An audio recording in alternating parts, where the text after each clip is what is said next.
ছেলে মেয়ে পালিয়ে বিয়ে করলে তাদের বিয়েতে সাক্ষী হওয়া জায়েজ আছে কিনা? ইমাম সাহেবের পূর্বে মুক্তাদি সালাম ফিরালে নামাজ হবে কিনা? বোনের হক আদায় করা গুরুত্বপূর্ণ কাজ, কিন্তু যদি এমন হয় যে দুই ভাইয়ের মধ্যে একজন বোনের হক দিতে আগ্রহী, অপরজন দিতে রাজি নন, এক্ষেত্রে যিনি দিতে চান তিনি যে দিতে পারছেন না, তার জন্য গুনাহ হবে কিনা? ওযু করার পর বাচ্চাদেরকে বুকের দুধ খাওয়ালে কি ওযু ভেঙে যায়? হালাল ভাবে সুদঘোষহীন ভাবে রিজিকের ব্যবস্থা কিভাবে করতে পারবো? দোয়া কবুল হওয়ার জন্য মহান আল্লাহ তাআলার কাছে কিভাবে দোয়া করতে হবে? এরপরে প্রশ্ন, আমার বড় ভাইয়ের বউ বা আমার ভাবি পরকিয়া করেছেন 5 বছর ধরে, জানতে পেরেছে এবং পরকিয়ার মাধ্যমে একটা বাচ্চাও হয়েছে, এখন করণীয় কি? বর্তমান সময়ে আলেমদের মধ্যে কাদা ছড়াছড়ি বেশি চলছে, আমাদের করণীয় কি?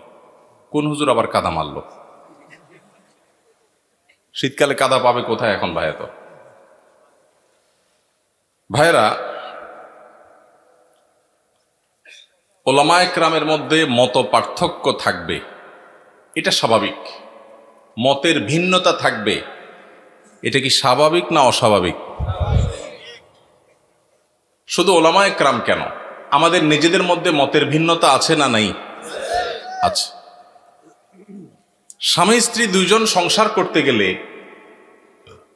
হাজারো বার একজন আরেকজনকে ভালোবাসি ভালোবাসি জিকির করতে করতে মুখে ফেনা তোলার পরও দেখা যায় হঠাৎ করে ইউক্রেন রাশিয়ার মতো যুদ্ধ বেঁধে যায় কি যায় না?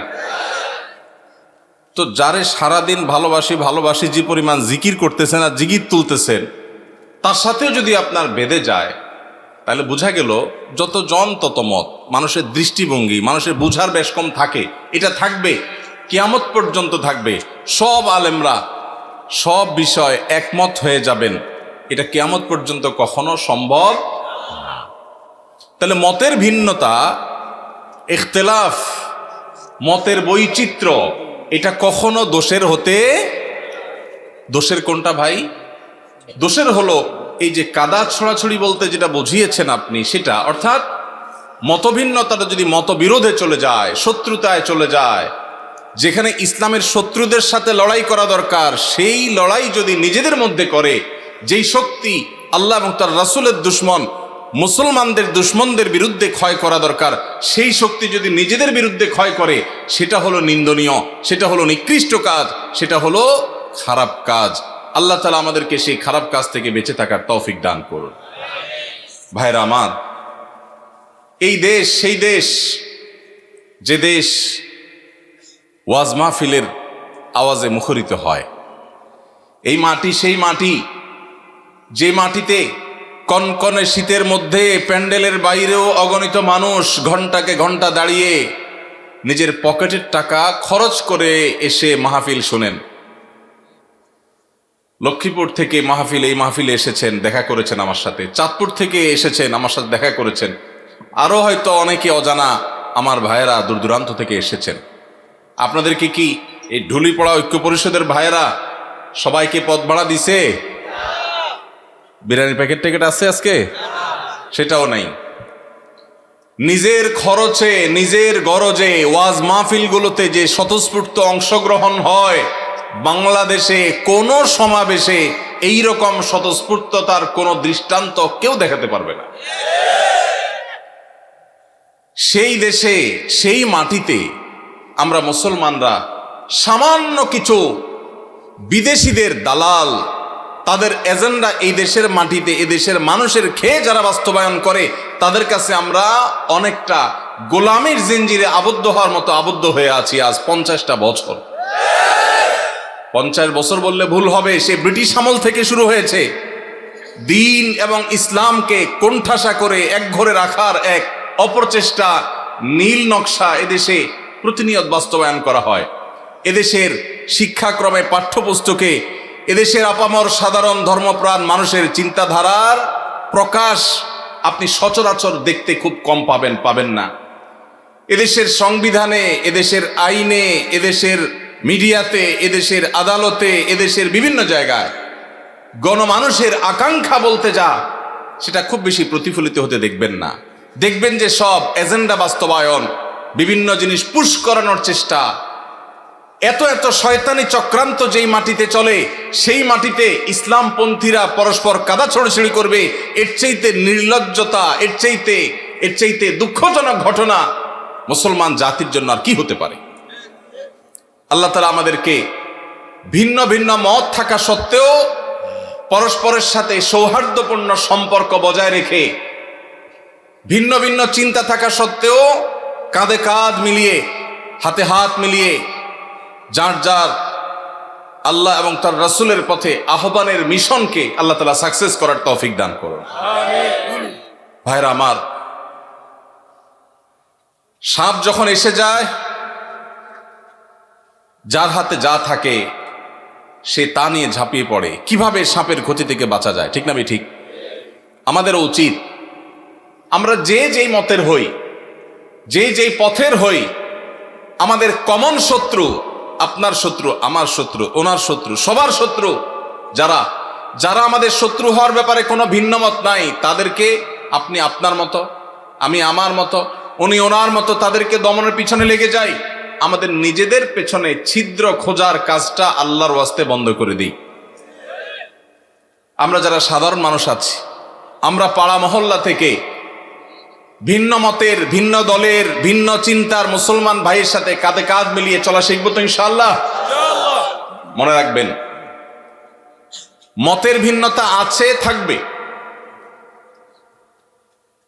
মতের ভিন্নতা থাকে যদি 10টা বিষয় নিয়ে, মতৈক্য আছে 100 বিষয় নিয়ে, ঠিক না ঠিক? শুধু নামাজের কথাই যদি বলেন, নামাজের কয়টা মাসআলা নিয়ে আমাদের সমাজে মত ভিন্নতা আছে? এর বিপরীতে মতৈক্যের বিষয় পাবেন আপনি অগণিত। মৌলিক আকীদা ঈমানের বিষয় যদি বলেন, আমাদের আল্লাহ এক। মুসলমানদের মধ্যে মত পার্থক্য আছে। অনেকে শুধু মত পার্থক্য দেখে সকাল বিকাল, সারাদিন শুধু দেখে যে হুজুরদের এত মত পার্থক্য। আমি কত মত পার্থক্য? কি দেখেন আপনি এত? আমি তো দেখি না। নামাজ 5 ওয়াক্ত, এটা ইসলামের কি মেইন গুরুত্বপূর্ণ বিষয় না খুচরা বিষয়?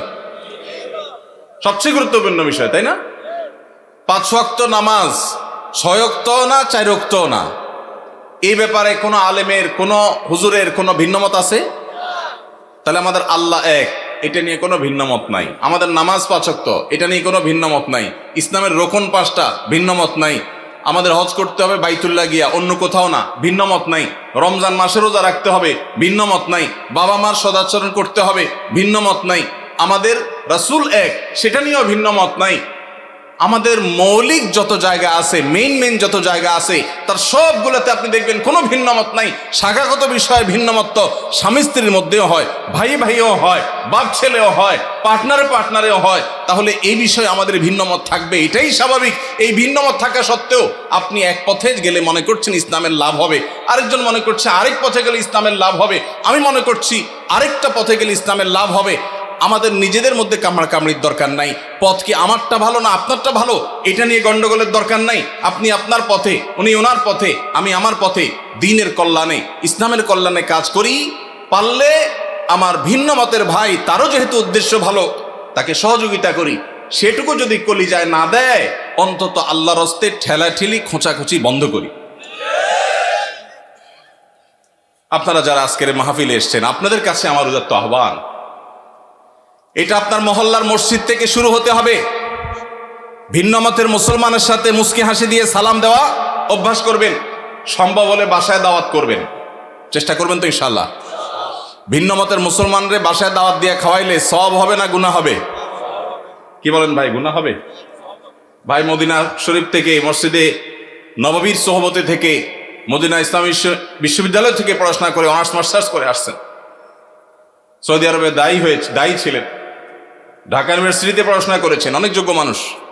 ভাই, অন্য মতের আহলে কেবলা, আহলে সুন্নাত জামাতের শামিল ভাইকে দাওয়াত দিয়ে খাওয়াইলে, এমনকি যদি অন্য মতের হয়, রাসূল আকরাম সাল্লাল্লাহু আলাইহি সাল্লাম যদি অমুসলমানকে খাওয়ান, তো আমরা ভিন্ন মতের মুসলমানরে খাওয়াইলে সওয়াব হবে না গুনাহ হবে? ভাইকে একমত? সওয়াব হবে তো? আলহামদুলিল্লাহ। এখানকার সব হুজুররা একমত। আপনার কারণ হুজুরদের মধ্যে কোনো মিল নাই, মত পার্থক্য শুধু। কই মত পার্থক্য? আমরা 3 হুজুর একমত হয়ে গেছে আলহামদুলিল্লাহ। আমি আশা করি দেশে কোনো হুজুরের ভিন্ন মত নাই। এখন আমার প্রশ্ন, আপনি একজন তবলিগ জামাত করেন, আপনি জামাত ইসলামের এক ভাইকে, চরনা বিশ্বাস মরিদ এক ভাইকে, আহলে হাদিস এক ভাইকে আপনার বাসায় শুধু আপনার মুসলমান ভাই হিসাবে দাওয়াত দিয়া খাওয়াইছেন। এই ঘটনাগুলো আমাদের দেশে বেশি হয় না কম হয়?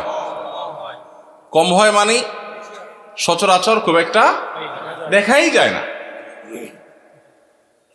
আহা, আমাদের কলিজাগুলোকে একটু বড় করতে হবে যদি আমরা আল্লাহকে খুশি করতে চাই। আল্লাহ আমাদেরকে তৌফিক দান করুন। ওলামা একরামের মধ্যে মতভিন্নতা এটা অনেক সময় আমরা বাড়াই, অনেক সময় আমাদের এই ক্যামেরা হুজুররা বাড়ায়। ক্যামেরা হুজুররা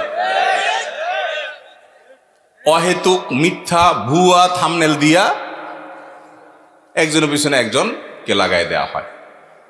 অনেক সময় আসলে লাগালাগির কিছু নাই, কিন্তু সাধারণ দর্শকরা দেখে মনে করে দেখছো হুজুররা লাগালাগি শুরু করছে। আসলে হুজুরদের কোনো লাগালাগি নাই, লাগালাগি কাদের? ক্যামেরাম্যান ভাইদের। আল্লাহ আমাদের ক্যামেরাম্যান ভাইদেরকে হেদায়েত দান করুক, ইউটিউবার ভাইদেরকে আল্লাহ হেদায়েত দান করুক।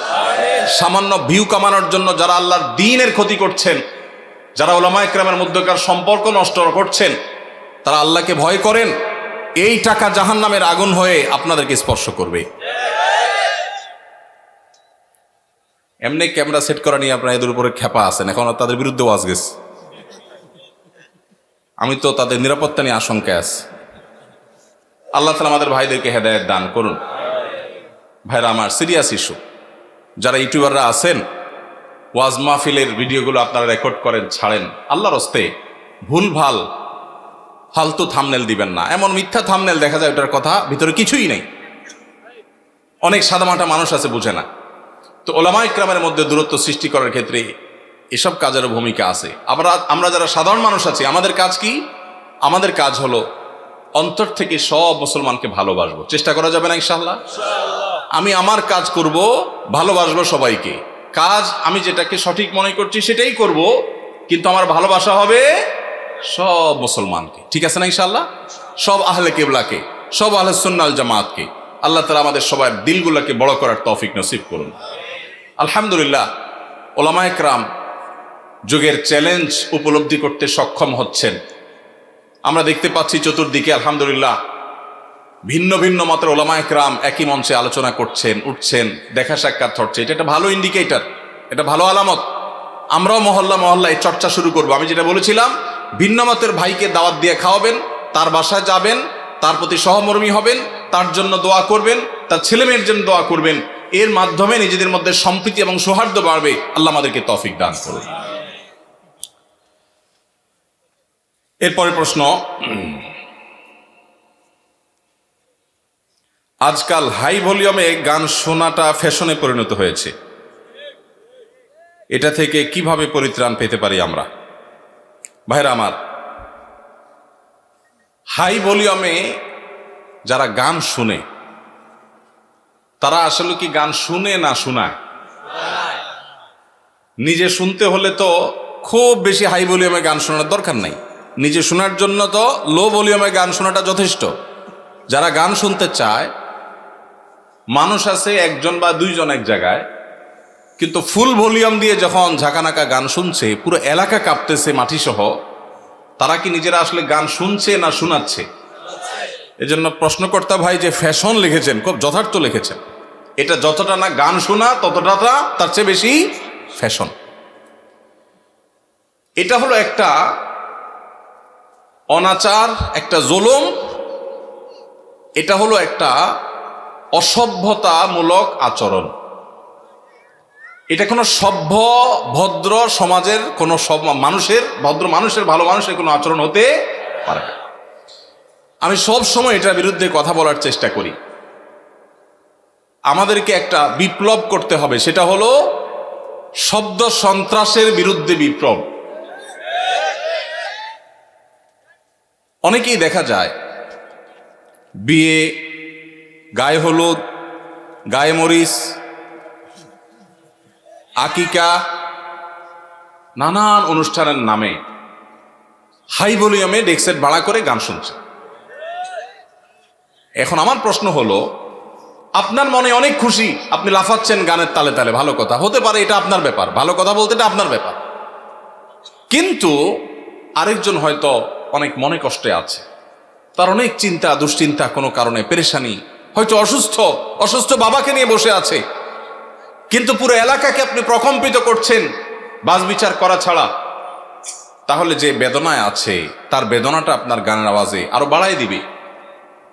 এটা কোনো ন্যূনতম কমন সেন্স আলা মানুষের কাজ হতে পারে? কিন্তু দুঃখ লাগে যখন দেখি আমাদের অনেক স্কুল কলেজ পড়ুয়া, বিশ্ববিদ্যালয় পড়ুয়া, শিক্ষিত যুবকেরা এই কাজটা করে।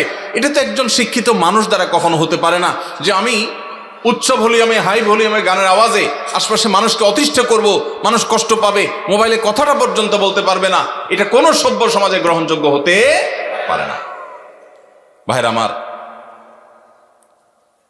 যাদের বিয়েতে হাই ভলিউমে গানের আওয়াজ বাজায় তাদের অনেককে বলতে শোনা যায় যে আসলে আমি নিজেও এগুলো পছন্দ করি না।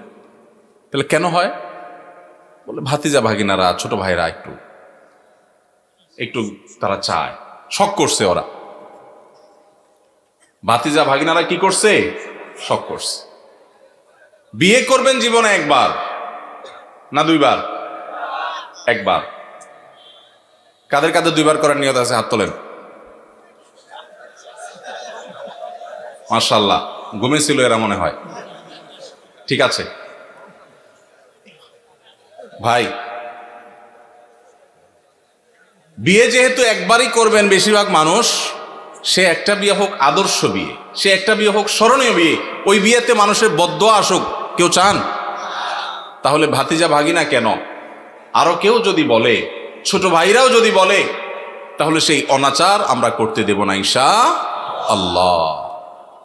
ভাইরা আমার, এমনকি ওয়াজ মাহফিলের যে মাইক, এই মাইকগুলো কন্ট্রোল যেন থাকে, কন্ট্রোলে যেন থাকে, এগুলো যেন নিয়ন্ত্রণে থাকে। আমরা সবসময় বলি, আমি বরাবরের মতো আহ্বান করি, আমি কেন, অন্যান্য আলেমরাও সবসময় বলেন যে ওয়াজ মাহফিলের মাইক যেন মানুষের বিরক্তির কারণ না হয়। শহরে এটা খুব বেশি নিয়ন্ত্রণ জরুরি। গ্রামে যেখানে মাহফিল হয়, পুরা গ্রামের মানুষ মাহফিল শোনার জন্য প্রস্তুত থাকে। দূর দূরান্ত থেকে নায়ুরিরা বাপের বাড়ি বেড়াইতে আসে, যখন মাহফিল হয় সবাই প্রস্তুত থাকে। তারপরও মাইকের আওয়াজটা যেন কারোর মোবাইলে কথা বলা অসম্ভব হয়ে যায়, এই পর্যায়ে যেন না থাকে। ভলিউমটা যেন নিয়ন্ত্রণে থাকে, অন্তত যেগুলো প্যান্ডেলের বাইরে থাকবে যতটা সম্ভব। এবং গভীর রাত পর্যন্ত অন্য ধর্মের মানুষের, অসুস্থ রোগীদের, সকালবেলা স্কুলগামী বাচ্চাদের, মাদ্রাসাগামী বাচ্চাদের বা যাদের ডিউটি আছে তাদের যেন কষ্টের কারণ না হয়। আল্লাহ আমাদের সবাইকে দায়িত্বশীল আচরণ করার তৌফিক নসিব করুন। এরকম হাই ভলিউমে যখন গানের আওয়াজ হবে, আমি আপনাদের সবার কাছে উদাত্ত আহ্বান রাখতে চাই, পাড়ায় মহল্লায়, গাড়িতে, বাড়িতে, যেখানে দেখবেন যে হাই ভলিউমে কোনো গানের আওয়াজ দিয়ে মানুষকে অতিষ্ঠ করা হয়, কয়েকজন মানুষ মিলে গিয়ে সেই গান শোনা ভাইদের পিঠে হাতটা রেখে তাদেরকে স্নেহের পরশ দিয়ে বোঝাবেন, আমার আনন্দ যদি আরেকজনের বেদনার কারণ হয়, এটা কখনো সভ্য মানুষের আচরণ হতে পারে না। তাদের অনেকের সেন্স নেই। আমরা যদি কয়েকজন গিয়ে তাদেরকে বুঝাই, তাহলে আশা করা যায় এটা বন্ধ হবে ইনশাআল্লাহ। সবার চেষ্টা করবো তো ইনশাআল্লাহ। আমার জীবনে আমি বহুবার এই কাজটা করেছি, আল্লাহ আমাকে তৌফিক দিয়েছেন। বহুবার গভীর রাতে আওয়াজ শোনা যাচ্ছে গানের, আমি একা নেমে গেছি। এমনও হয়েছে গিয়ে যারা গানের আওয়াজে সবাইকে অতিষ্ঠ করছে তাদের হাতে পায়ে ধরে সেটা থামিয়েছি। আমরা যদি সবাই জাগ্রত হই, সবাই যদি দাঁড়িয়ে যাই, তাহলে এই অনাচার করা মানুষের সংখ্যা সমাজে হাতে গোনা কিছু, ইনশাআল্লাহ এই অনাচার বন্ধ হয়ে যাবে। ঠিক কিনা বলেন? অতএব বিয়ে, বিনোদন, ধর্ম, রাজনীতি, যে নামেই হোক, মানুষকে অতিষ্ঠ করে, মানুষের কষ্টের কারণ হয়, সেরকম কোন শব্দ, সেরকম কোন উচ্চ শব্দের আওয়াজ, এটা কোনোভাবেই গ্রহণযোগ্য হতে পারে। সবাই আমরা সমাজে জাগ্রত হবে তো ইনশাআল্লাহ। মসজিদে মসজিদে আমাদের যুবকদের কাজ হবে, এই এলাকায় কোনো প্রকার শব্দ সন্ত্রাস কেউ করলে আমরা সেটাকে থামাবার উদ্যোগ নেব। চেষ্টা করা যাবে না ইনশাআল্লাহ? আমি কাউকে আইন হাতে তুলে নিতে বলছি না, কিন্তু আমাদের সবাইকে দায়িত্বশীল আচরণ করতে হবে, সৎ কাজের আদেশ, অসৎ কাজের বাধা প্রদান করতে হবে ইনশাআল্লাহ। ইমাম সাহেবকে মূল্যায়ন না করলে কি গুনাহ হবে? কিভাবে মূল্যায়ন করব? ইমাম সাহেবদের মূল্যায়ন না করলে গুনাহ তো অবশ্যই হবে। ইমাম সাহেবরা হলেন ওলামা একরাম, নবীদের ওয়ারিস। তাদের এই সমাজ তেমন কোনো মূল্য দেয় না। মুসলিম প্রধান রাষ্ট্র, বেশিরভাগ ট্যাক্স পেয়ার মুসলমান, অথচ 4 লক্ষ মসজিদের ইমাম সাহেবকে যদি রাষ্ট্র মূল্যায়ন করত, তাহলে রাষ্ট্রের চেহারাই পরিবর্তন হয়ে যেতে পারত। 4 লক্ষ মসজিদের যে নেটওয়ার্ক সারা দেশে আছে, রাষ্ট্র যদি এই ইমাম সাহেবদেরকে রাষ্ট্রের বিভিন্ন গুরুত্বপূর্ণ কাজে তাদেরকে যদি ইনভলভ করত, প্রশিক্ষণ দিয়ে প্রস্তুত করত এবং তাদের থেকে যদি সার্ভিস নিত, তাহলে দেখা যেত রাষ্ট্রের অনেক বড় বড় কাজ মসজিদের ইমাম সাহেবদের দ্বারা সমাধা করা যেত। এত বিশাল লোকবল, এত বিশাল জনগোষ্ঠী, মসজিদের এত বিশাল বড় প্ল্যাটফর্ম, এত বড় মিডিয়া, এই সবগুলোকে রাষ্ট্র যদি অন করত, রাষ্ট্রের চেহারায় চেঞ্জ হয়ে যেতে পারত। কিন্তু ওই যে বলছিলাম, সে ব্রিটিশ আমল থেকে শুরু হয়েছে, আজও পর্যন্ত মুসলমানের দেশে মুসলমানরাই সবচেয়ে বেশি কোণঠাসা এবং দুর্বল। মুসলমানরাই সবচেয়ে বেশি বৈষম্যের শিকার, জুলুমের শিকার। ওলামা ইকরাম, মুসলমান প্রধান সমাজে যাদের মূল্য থাকার কথা, তাদের সমাজ রাষ্ট্র মূল্য দেয় না, এমনকি আমরা সমাজের মানুষও মূল্য দেই না। ঠিক না ভাই? ঠিক। ইমাম সাহেবদের মূল্যায়ন কিভাবে করবেন? তাদের মূল্যায়ন করবেন, তাদেরকে সবচেয়ে বেশি সম্মান করবেন। কারণ নবী করিম সাল্লাল্লাহু আলাইহি ওয়াসাল্লাম বলেছেন, মাল্লাম ইউবাজ্জিল আলিমানা ফালাইসা মিন্না, যে ব্যক্তি আমার উম্মতের আলিমদেরকে সম্মান দেয় না, মর্যাদা দেয় না, ইজ্জত দেয় না, সে আমার উম্মত হতে পারে না। অতএব আপনার মসজিদের ইমাম সাহেব আপনার কাছে সম্মানিত হতে হবে। কমিটির লোক, মুসল্লি ভাইয়েরা, তাদেরকে চাকরের মতো আচরণ করতে পারবেন না, তাদেরকে শ্রদ্ধা করবেন। তারা নেতা, নেতার মতো মর্যাদা দিবেন, তাদের সঠিক কথাগুলো বলার অধিকার দিবেন, সুযোগ দিবেন, তাদের মিম্বরে স্বাধীনভাবে কথা বলার সুযোগ দিবেন, তাদের গলা চিপে ধরতে কাউকে দিবেন না। ইমাম সাহেবরা তাদের সম্মানজনকভাবে চলার মতো বেতন দিবেন, সম্মানই দিবেন, থাকার ব্যবস্থা করবেন। কারণ তারা অন্য কোনো কাজে এঙ্গেজ হতে পারেন না, ইমামতি করতে গিয়ে তারা এখানে এঙ্গেজ থাকতে হয়। অতএব তাদের জীবনযাপন যেন সম্মানজনকভাবে হয়।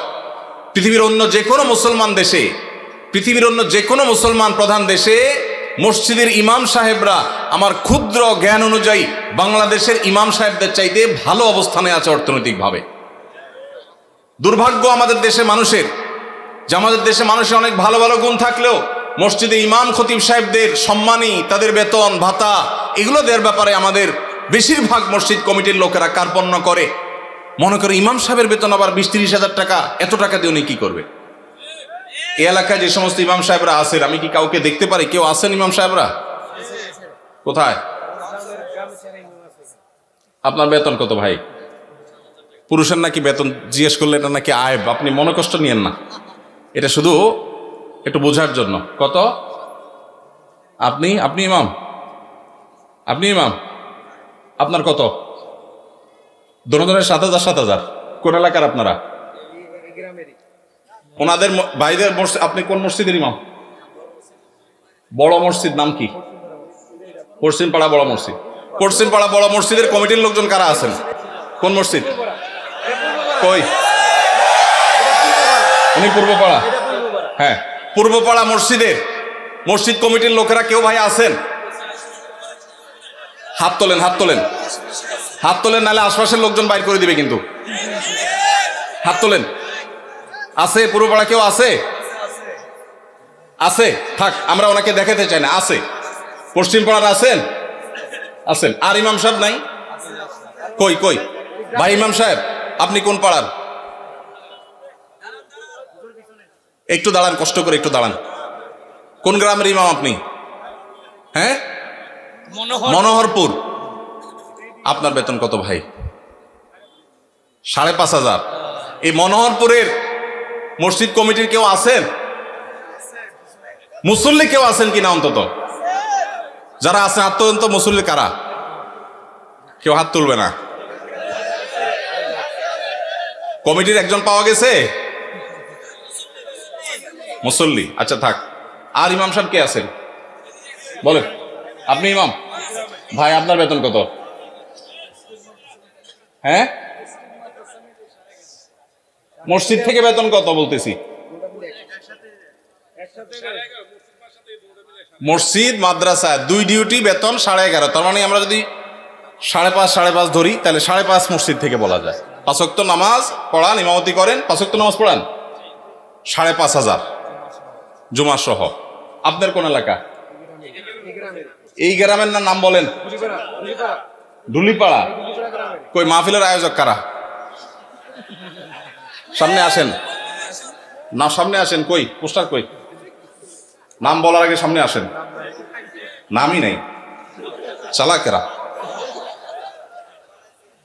আচ্ছা, আর ইমাম সাহেব আছেন? আর 1-2 কই ভাই? কোন এলাকার? পাশের এলাকার। বেতন কত? হ্যাঁ 8,000। কোন এলাকার? নোয়াগ্রাম। নোয়াগ্রামেরও ভাইরা নিশ্চয় আছেন, আমি আপনাদের শরম দিতে চাই না, আপনাদের কারোর হাতও তুলতে চাই না। ইমাম সাহেবদের জবানবন্দি নিলাম, ধন্যবাদ। আর কোন ইমাম সাহেব আছেন? মুরব্বী দাঁড়ান একটু, ইমাম সাহেব দাঁড়ান কষ্ট করে। কোন এলাকার ভাই? জি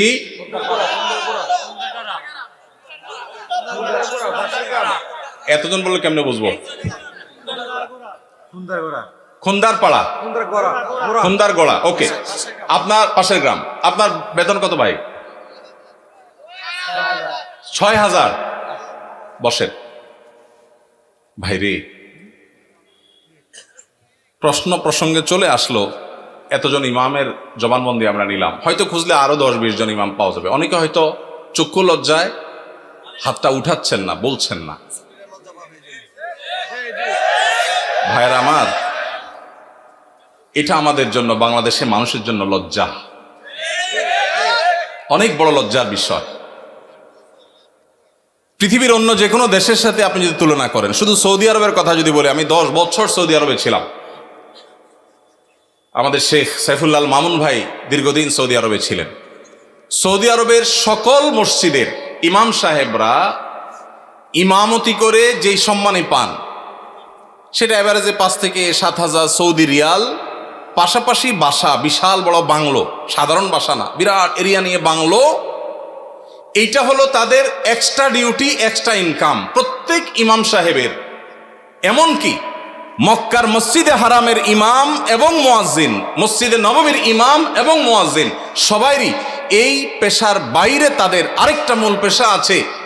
যারা খুব বেশি শিক্ষিত তারা বিশ্ববিদ্যালয়ের শিক্ষক। যেমন মসজিদে হারাম মক্কার যদি বলেন একজন একজন করে সমস্ত ইমামদের কথা বলা যাবে, প্রায় যে সবাই প্রায় কোনো না কোনো হয় আদালতে বিচারপতি, আর না হলে কোন বিশ্ববিদ্যালয়ের প্রফেসর। এটা মসজিদে হারাম শরীফের ইমামদের কথা বলতেছি, সব পিএইচডি হোল্ডার, বড় বড় আলেম, হয় জাজ, জাস্টিস অথবা বিশ্ববিদ্যালয় শিক্ষক। হারাম শরীফের একজন মুয়াজ্জিন, 2 জন মুয়াজ্জিনের অফিসে আমি গিয়ে সাক্ষাৎ করেছি, আপনিও ছিলেন সাথে, শেখও ছিলেন সাথে। এক বাংলাদেশি ওই মুয়াজ্জিন সাহেব, হারাম শরীফের মুয়াজ্জিন, ওনার খেদমত করে। আমাকে বলে যে, আমরা হোটেলে ছিলাম, বলো যে ভাই আমি তো হারামের মুয়াজ্জিনের খেদমত করি, ওনার অফিসে চাকরি করি, টি বয়, বাংলাদেশি ভাই।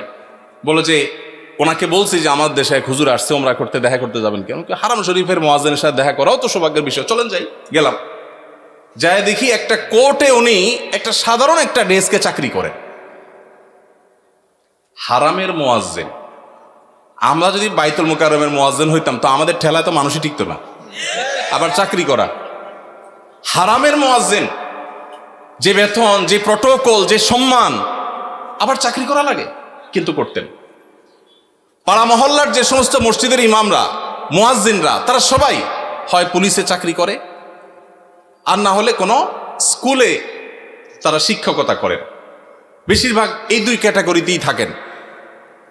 আমি সৌদিতে যে বাসায় ছিলাম, আমার বাসার পাশের মসজিদ, যে মসজিদে 5 ওয়াক্ত নামাজ আমি জামাতে পড়ার সুযোগ পেতাম, সেই মসজিদের ইমাম সাহেব, তিনি বিরাট বড় শিল্পপতি, অনেক ব্যবসা প্রতিষ্ঠান, তার অনেকগুলো বড় বড় চেইন সব super market, Dahiya super market নাম, বিরাট নাম করা দাম্মাম।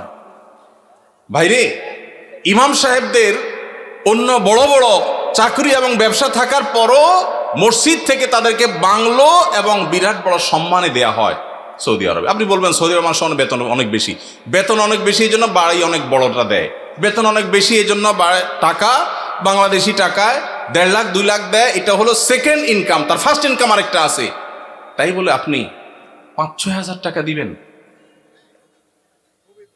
ঢাকা শহরের কাজের বুয়াদের বেতনও 5-6 হাজার টাকা নেয় অনেক বাসা। ঢাকা শহরের কাজের বুয়ারাও মাসে 10,000 15,000 টাকা কামাই করে। ঢাকা শহরে কোনো দারোয়ানের বেতন 5,000-6,000 টাকা নাই, কোনো পিয়নের বেতন 10,000 টাকার নিচে নাই।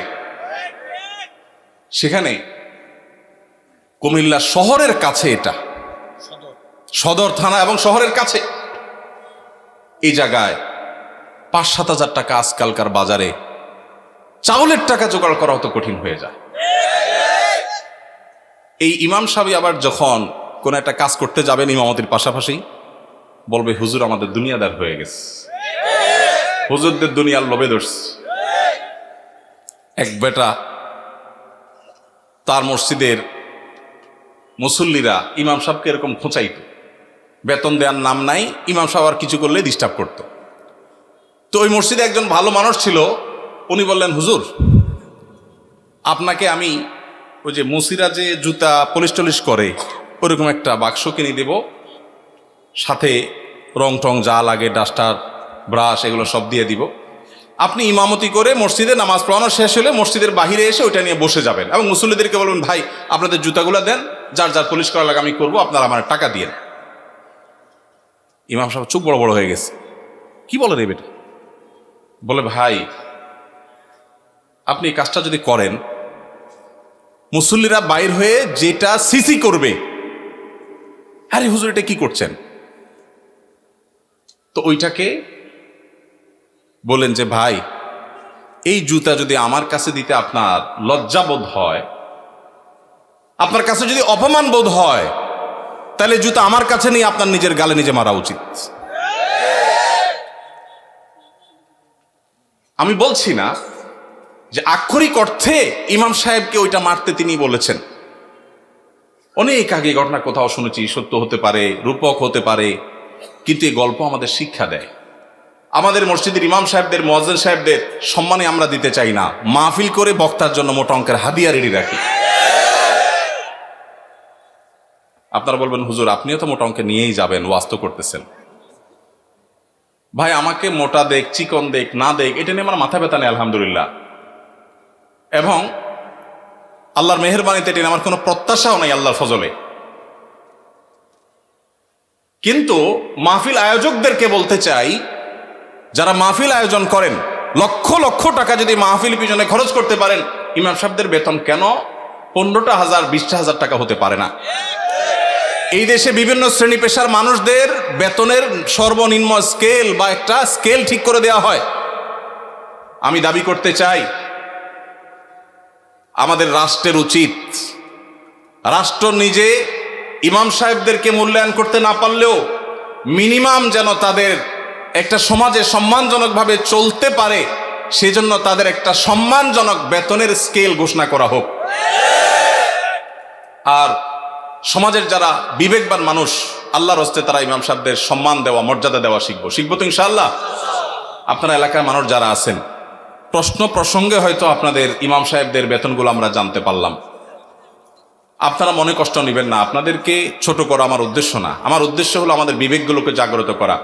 কোনো মসজিদ কমিটির লোকজন যদি এখানে থাকেন, তাহলে আমি আপনাদেরকে বলবো, এমনকি মুসল্লি ভাইরা যারা আছেন তাদেরকে বলবো, মসজিদে গিয়ে এটা নিয়ে দাবি তুলবেন, ইমাম সাহেবের সম্মানজনক বেতন নিশ্চিত করতে হবে ইনশাআল্লাহ। কোনো মুসলমান সমাজে এটা হতে পারে না। সৌদি আরবের কথা আমি বলেছি, সৌদি আরবেরটা আমি কাছে থেকে দেখেছি, এই জন্য আমার মনে হয় না পৃথিবীর অন্য কোনো মুসলমান সমাজে মানুষের গড়ে একজন রিক্সাওয়ালাও 10,000-এর বেশি ইনকাম করে, সেই সমাজে ইমাম সাহেবের বেতন 4,000 5,000, এটা কোনোদিন গ্রহণযোগ্য হতে পারে না। আপনাদের এই ঢুলিপাড়ায়, কুমিল্লা, আপনারা যদি সারাদিনে আর কোনো কাজ না, একটা কাজই শুধু করবে, এরকম একজন অশিক্ষিত, শিক্ষাবঞ্চিত মানুষকেও নিয়োগ দেন, তারপরও তো 4-5 হাজার টাকায় পাবেন না। কিভাবে একজন ইমামকে আপনারা 5,000 টাকা বেতন দেন? কোন মসজিদের দায়িত্বশীল ভাইরা আছেন যে আপনারা তওবা করবেন যে ইমাম সাহেবের বেতন 10-এর উপরে উঠাবেন? কেউ আছেন? থাকলে, পার্টিকুলার কেউ থাকলে বলেন, কেউ আছেন? সভাপতি সাহেব, সেক্রেটারি সাহেব যদি থাকেন যে আলোচনা করবেন, অন্তত এ ওয়াদা করবেন। আপনি কোন মসজিদের নাম বলেন? নোয়াগ্রাম। এখন বর্তমান বেতন কত ইমাম সাহেবের? উঠছেন যেহেতু জিজ্ঞেস করি। 7,000। এখন নিয়ত করছেন কত দিবেন? 25 সাল থেকে। 25 সাল মানে এখন তো 25 শুরু হয়ে গেছে। 10-এর প্রস্তাবনা আছে। মাশাআল্লাহ মাশাআল্লাহ। ভাইয়ের মসজিদ কোন এলাকা? নোয়াগ্রাম চৌধুরী বাড়ি। আপনি কি কমিটির? ভাই কমিটি সেক্রেটারি। ওনার মসজিদের ইমাম সাহেবকে ওনারা এই মাস থেকে 10,000 টাকা দেওয়ার নিয়ত করেছেন, বলে আলহামদুলিল্লাহ। আমরা বলবো 10,000 নয়, যেহেতু এখন একবার বাড়াইছেন ভালো কথা, 6 মাস পরে বা 1 বছরের মাথায় 15,000 টাকা করবেন ইনশাআল্লাহ।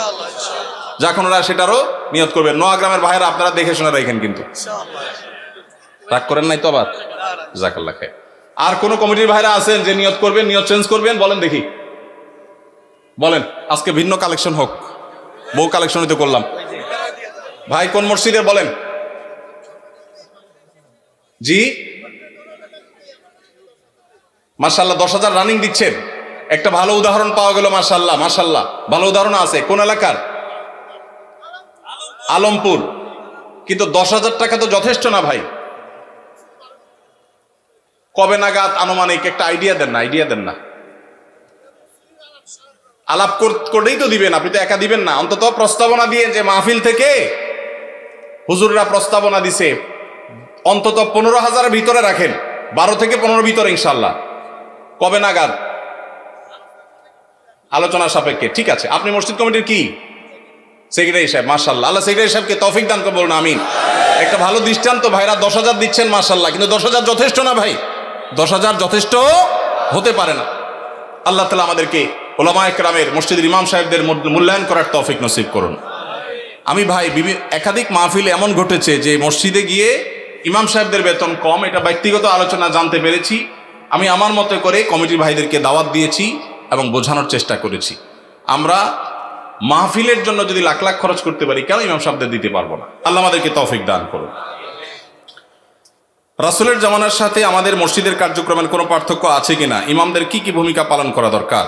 রাসূল করিম সাল্লাল্লাহু আলাইহি ওয়াসাল্লামের যুগে তার হাতে গড়া মসজিদগুলো, সাহাবাদের হাতে গড়া মসজিদগুলোর একটা বড় বৈশিষ্ট্য ছিল, সেগুলো শুধু নামাজের ঘর ছিল না, সেটা ছিল কমপ্লিট প্যাকেজের নাম। একটা মুসলিম সমাজের যা যা দরকার তার সব কিছুর আয়োজন মসজিদ থেকে করা হতো। সেখানে দারিদ্র্য বিমোচনের কাজ হতো।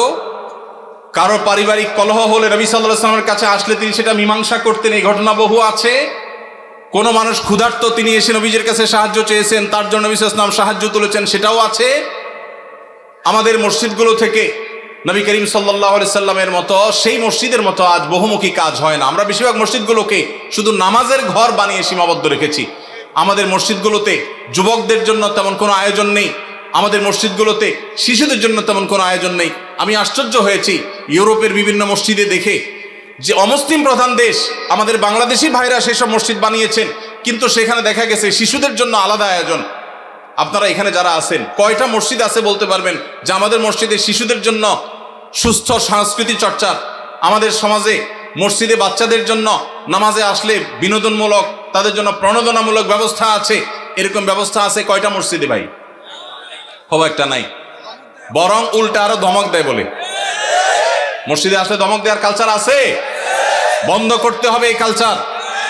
মসজিদে বাচ্চারা টুকটাক ডিস্টার্ব করলে ধৈর্য ধারণ করতে হবে, বেশি ডিস্টার্ব করলে তাদেরকে সুন্দর করে বুঝাইতে হবে, অভিভাবককে বুঝাতে হবে আজকের শিশু আগামী দিনের মুসল্লি। নবী করিম সাল্লাল্লাহু আলাইহি সাল্লাম খুতবা দিচ্ছিলেন জুমার। হাসান বা হোসেন রাদিয়াল্লাহু তাআলা আনহুমা দৌড়ে আসছিলেন নানার দিকে, জামা পেঁচায়া শরীরের সাথে পড়ে গেছেন। নবীজি মিম্বর থেকে নেমে দূরে গিয়ে নাতিকে কোলে নিয়ে আবার এসে মিম্বরে দাঁড়ালেন, তারপর খুতবা কন্টিনিউ করলেন। আপনার মসজিদের ইমাম সাহেব করলে চাকরির কি হাল থাকবে বলেন? চাকরি থাকবে? নবী করিম সাল্লাল্লাহু আলাইহি সাল্লামের জায়গায় আমরা যদি হতাম তো বলতাম, মেয়েকে যে বলতাম, মা অন্তত আমার খুতবার সময়টা তো ধরে রাখবা। বলতাম কি বলতাম না?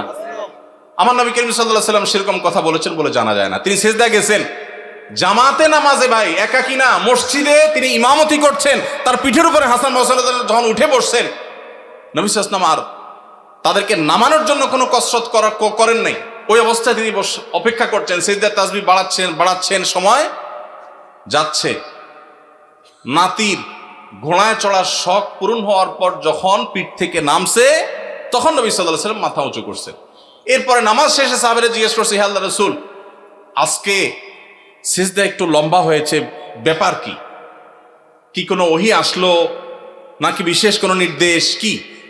তখন নবী সাল্লাল্লাহু আলাইহি ওয়াসাল্লাম বললেন, সেরকম কিছুই না, আসলে নাতি পিঠের উপর উঠেছিল, আমি তাকে নামাতে চাইনি, সে নেমেছে, তারপরে তিনি নবী সাল্লাল্লাহু আলাইহি ওয়াসাল্লাম মাথা উঁচু করেছেন। আমাদের ইমাম সাহেবদের যদি নাতি তো দূরের কথা, নাতিরে তো মানুষ একটা আদর করে, ছেলেও যদি আসতো, বা নাতির জায়গায় আরো কিছু যদি আসে, পিঠের উপরে তার পরিবারে কোনো বাচ্চা আসতো, ইমাম সাহেবের চাকরি চলে যেত। ঠিক না ভাই? ঠিক। ভাইরা আমার, যদি নবী সাল্লাল্লাহু আলাইহি ওয়াসাল্লামের পিঠে নাতি উঠার পরও নবী সাল্লাল্লাহু আলাইহি ওয়াসাল্লাম ফাতিমা রাদিয়াল্লাহু তাআলা আনহাকে এই কথা বলার কথা হাদিসে পাওয়া যায় না যে নামাজের পর নবী সাল্লাল্লাহু আলাইহি ওয়াসাল্লাম ফাতিমা রাদিয়াল্লাহু বসে বলেছেন। বললে সেটা অবশ্যই হাদিসে আসতো। নবী সাল্লাল্লাহু আলাইহি ওয়াসাল্লামের ব্যক্তিগত জীবনের যে সমস্ত বিষয় থেকে উম্মতের শিক্ষা আছে তার সবগুলোই হাদিসে আসে। এরকম কোন হাদিস পাওয়া যায় না যে তিনি ফাতিমা রাদিয়াল্লাহু তাআলার কাছে যেয়ে বলেছেন, মা, আমি মসজিদে ইমামতির দায়িত্ব পালন করছি, এই টাইমে তুমি নাতিকে ছেড়ে দিলা, তাকে এই টাইমটা ধরে রাখতে পারতা। নবীজি এরকম বলেছেন বলে কোনো প্রমাণ পাওয়া যায় না। এই জন্য বাচ্চাদের টুকটাক মসজিদে আসা, তাদের ডিস্টার্ব করা, এটাকে মুরব্বীরা, চাচাজিরা, বাবাজিরা আল্লাহর ওয়াস্তে হজম করে নিবেন। আপনারা যদি ধমক দেন তো মনে রাখবেন, এই বাচ্চা মসজিদ থেকে যদি দূরে সরে যায় আপনার ধমকের কারণে, সারা জীবনের জন্য আপনি গুনাহগার হয়ে থাকবেন। এদেশের একজন প্রথম সারির বড় আলেম, প্রথম 10 জনের একজন হবে, নাম বললে সবাই 100% মানুষ চিনে যাবেন, আমি নাম বলছি না।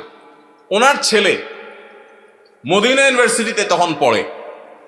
আমাকে বলেছিল ব্যক্তিগতভাবে, ভাই, আল্লাহ আমাকে আলেম বানিয়েছেন, মাদ্রাসায় পড়িয়েছেন, ইউনিভার্সিটিতে পড়ালেখা করে অনার্স করেছি। আমি ছাত্র বা শৈশবে, ছোট জীবনে মসজিদ থেকে ধমক খাইছি এক মুরব্বীর। আমি মরণ পর্যন্ত ভুলবো না আমার মনে কতটা আঘাত সেটা এঁকে দিয়েছে। বহু ধমক জীবনে খেয়েছি, কিন্তু ওই ধমকটা ভুলবো না। মসজিদে গিয়েছি বহুত আবেগ নিয়ে, অনুমতি নিয়ে, একটু দুষ্টামি করেছি, যেই ধমক খেয়েছি আমার ভেতরটা কেঁপে উঠছে। আমি চিন্তা করি, আমার জায়গায় একজন সাধারণ মুসলমান যে এতটা ইসলাম বুঝে না, হয়তো স্কুল কলেজে পড়েছে, সে যদি আঘাতটা পাইতো সে হয়তো নাস্তিক হয়ে যেত, সে হয়তো ইসলাম থেকে দূরে সরে যেত। এই জন্য মসজিদ থেকে বাচ্চাদেরকে ধমক দেবেন না। আদর্শ মসজিদের জন্য, বাচ্চাদের জন্য, যুবকদের জন্য, এমনকি মা বোনদের দ্বীনি শিক্ষার জন্য চিন্তা ভাবনা, ফিকির, তাদের জন্য পর্দা, প্রাইভেসি রক্ষা করে কিভাবে তাদেরকে দিনদার বানানো যায়, ফরজে আইনের ইলম শেখানো যায়, সেই ব্যবস্থাপনা থাকতে হবে। মসজিদ থেকে জনসেবামূলক কার্যক্রম থাকতে হবে। জনসেবার জন্য পয়সার দরকার নাই, ইচ্ছা যথেষ্ট। আমি একটা ক্যাম্পেইন শুরু করছি, প্রত্যেক এলাকায় যুবক ভাইয়েরা ইমাম সাহেবদের নেতৃত্বে এলাকা পরিচ্ছন্নতা অভিযানে নেমে যান। আপনার এলাকাটা সবচেয়ে ক্লিন রাখেন। প্রতিদিন এক ওয়াক্ত নামাজের পরে 10 মিনিট করে এলাকা ভাগ করে নেন। সারের বস্তায় করে সব ময়লা কালা কুড়িয়ে এক জায়গায় এনে সেটাকে জ্বালিয়ে দেন বা শেষ করেন, এলাকাকে পরিচ্ছন্ন করেন। আরো 1000টা কাজ করা যায় পয়সা কড়ি ছাড়া। সামান্য একটু মেহনত করলে, পরিশ্রম করলে দেশের চেহারা আমরা পরিবর্তন করতে পারবো ইনশাআল্লাহ। আল্লাহ আমাদের সবাইকে মসজিদে নববীর মতো একটা বহুমুখী কার্যক্রম বিশিষ্ট মসজিদ আমাদেরকে করার তৌফিক নসিব করুন। আমাদের পরিবারের অনেক সময় অনেক বড় রোগে আক্রান্ত হন। আমাদের পরিবারে অনেকে অনেক সময় বড় রোগে আক্রান্ত হন, যেমন cancer, brain tumour, liver cirrhosis ইত্যাদি। এই ধরনের রোগের চিকিৎসার ক্ষেত্রে অনেকে তার পুরো সম্পদ বিক্রি করে ফেলে, নিঃস্ব হয়ে যায়। শরীর দৃষ্টিকোণ থেকে কতটুকু সম্পদ ব্যয় করা উচিত এবং ইসলামের নির্দেশনা কি? যদি আল্লাহ না করুন কেউ দুরারোগ্য ব্যাধিতে আক্রান্ত হন, যার চিকিৎসায় লক্ষ লক্ষ টাকার দরকার হয়, তার জমি জমা বিক্রি করা লাগে, প্রশ্নকর্তা ভাইয়ের জানার বিষয় হলো তার টোটাল অ্যাসেট থেকে কত % তার নিজের ট্রিটমেন্টে খরচ করা যাবে। এর উত্তর হলো এর কোনো পার্সেন্টেজ শরীয়ত ঠিক করে দেয় নাই। তার ট্রিটমেন্টের জন্য যদি তার টোটাল সম্পদও বিক্রি করা লাগে, সেটা বিক্রি করার অধিকার ইসলাম তাকে পরিপূর্ণভাবে দিয়েছে। মানুষের সম্পদের ক্ষেত্রে শরীয়ত তাকে এতটা স্বাধীনতা দিয়েছে যে তার সম্পদ কি করবে না করবে এক্ষেত্রে কারোর সেখানে কোনো নাক গলাবার অধিকার, সন্তানদের এটা বলার অধিকার নাই যে বাবা তুমি নিজে চিকিৎসা সব খরচ করবো, আমরা কি করব, এটা বলার অধিকার নাই। অনেক কুলাঙ্গার সন্তান আছে, বাবার এরকম সিরিয়াস পর্যায়ে হয়ে গেলে জমি বিক্রি করতে দেয় না, বরং বাধা দেয়। আছে না নাই? মনে রাখবেন, বাপদাদার সম্পদ দিয়ে মানুষ ধনী হয় না, হলেও সেটা সাস্টেইন করে না, টেকসই হয় না। মানুষ নিজস্ব চেষ্টায় আল্লাহর অনুগ্রহে ধনী হয়। বহু বড় লোকের ছেলেরা একসময় রাস্তায় মানুষের কাছে হাত পাততে হয়। এজন্য বাবার সম্পদ, মায়ের সম্পদ, সেগুলোর জন্য কামড়াকামড়ি করা, তাদের হক নষ্ট করা, এগুলো আমাদের মূর্খতা। তবে হ্যাঁ, কেউ যদি মনে করেন যে দুরারোগ্য ব্যাধিতে আমি আক্রান্ত হয়েছি, এখানে ট্রিটমেন্ট করে আসলে লাভ হবে না, ডাক্তারদের অ্যাসেসমেন্ট অনুযায়ী মৃত্যুই নিশ্চিত এবং জটিল পরিস্থিতি, তাহলে সেক্ষেত্রে আমার বাচ্চারা তারা অসহায় হয়ে যাওয়ার চাইতে আমি সুন্নত হিসাবে ট্রিটমেন্ট করি, কিন্তু খুব বেশি অ্যাগ্রেসিভলি ট্রিটমেন্টের জন্য খরচ করবো না, এটা যদি কেউ সিদ্ধান্ত নেয় তো সেই এখতিয়ারও শরীয়ত ওই ব্যক্তিকে দিয়েছে, অবস্থা বুঝে তিনি ডিসিশন নেবেন। এরপরে প্রশ্ন, আমার বড় ভাইয়ের বউ বা আমার ভাবি পরকীয়া করেছেন 5 বছর ধরে জানতে পেরেছে এবং পরকীয়ার মাধ্যমে একটা বাচ্চাও হয়েছে, এখন করণীয় কি? পরকীয়া এখন ঘরে ঘরে হয়েছে ভাই, জঘন্য ব্যাধিতে পরিণত হয়েছে। তো এইরকম যদি পরিস্থিতি হয়, ইসলামী শরিয়া দৃষ্টিকোণ থেকে এটা সবচেয়ে বড় জঘন্য অপরাধ হয়েছে। ইসলামী বিচার ব্যবস্থা থাকলে এর সবচেয়ে কঠিন শাস্তি হতো, যেহেতু বিচারিকভাবে আইনগতভাবে সেটা কার্যকর করবার সুযোগ নেই, যেহেতু ইসলামী বিচার ব্যবস্থা নেই। এজন্য এটার বিচারের ভার কোনো এলাকার কোনো মোড়ল মাতবর কেউ নিজের হাতে নেওয়ার অধিকার কারোর নাই, সুযোগ নাই, খবরদার। তবে এইরকম পাপিষ্ঠ তার সাথে সংসার করার বিষয়ে যদি সে চরিত্রহীন এটা সাব্যস্ত হয়, চার চরিত্র সংশোধনের আশা না থাকে, তাহলে তাকে ডিভোর্স দিয়ে ভিন্ন কোনো চিন্তা তার স্বামী করতে হবে। আর যদি তিনি তার কৃতকর্মের জন্য অনুতপ্ত হয়ে আল্লাহর কাছে মাপ চান, যেহেতু ইসলামী বিচার ব্যবস্থা নাই সেহেতু তার শাস্তি কার্যকর করবার উপায় নাই, কিন্তু তিনি তওবা করলে আল্লাহ তাআলা চাইলে মাফও করতে পারেন। এটা একান্ত তাদের বিষয়, আল্লাহর বিষয়। দোয়া কবুল হওয়ার জন্য মহান আল্লাহ তাআলার কাছে কিভাবে দোয়া করতে হবে? দোয়া কবুল হওয়ার জন্য প্রথম শর্ত হলো হালাল উপার্জন থাকা। হারাম উপার্জনকারী ব্যক্তির দোয়া কবুল হয় না। চুরি করে, ডাকাতি করে, টিন চুরি, গম চুরি করে এরপরে মক্কা শরীফ গিয়ে 2 হাত তুলে আল্লাহর কাছে চোখের পানি ফেলে দোয়া করছেন, হাদিস বলছে দোয়া কবুল হবে না, দোয়া কবুল হবে না।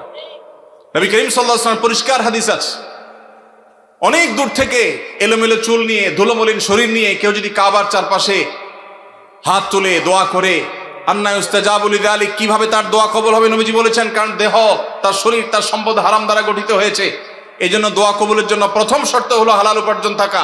কেউ যদি আগে হারাম উপার্জন করে থাকেন, এখন তওবা করবেন, মানুষের হক মেরেছেন, এখন ফেরত দিবেন, তারপরে আল্লাহর কাছে দোয়া করবেন, ইনশাআল্লাহ দোয়া কবুল হবে। দোয়া কবুলের দ্বিতীয় শর্ত হলো অন্তরের অন্তঃস্থল থেকে কায়মনোবাক্যে দোয়া করবেন, অন্য মনস্ক হয়ে না, দায় সারা ভাবে না, মনোযোগ দিয়ে দোয়া করবেন। দোয়া কবুলের জন্য আরেকটা গুরুত্বপূর্ণ শর্ত হলো হালাল বিষয়ে দোয়া করবেন, হারাম জিনিস আল্লাহর কাছে চাইবেন না, 2 নম্বর জিনিস আল্লাহর কাছে চাইবেন না।